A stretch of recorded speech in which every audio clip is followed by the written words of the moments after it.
Praveen brother కావచ్చు, లేకపోతే కత్తి మహేష్ గారు కావచ్చు. అంటే మా బతుకు తెరువు మీద కొడుతున్నావు. మేము హిందువులని ఎడినా కొడుకులను చేసి హిందుత్వం పేరు మీద మేము ఆర్య బ్రాహ్మణులము ఎడినా కొడుకులను చేసి మేము దేశ సంపదని దోసుకుంటుంటే సద్గురులము, లేకపోతే పీఠాధిపతులము, మఠాధిపతులము, చిన్నజీయర్లము.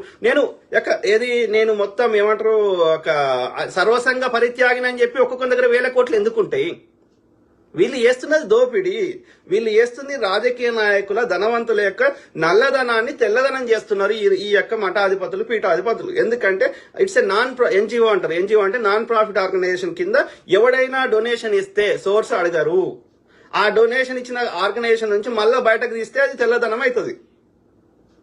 అంటే రాజకీయ నాయకుల దోపిడీ సొమ్మును వీళ్ళకు ఇస్తే వీళ్ళ నుంచి కడిగిన ముత్యం లెక్క బయటకు వస్తుంది. నల్లధనం తెల్లధనంగా కన్వర్ట్ అవుతుంది.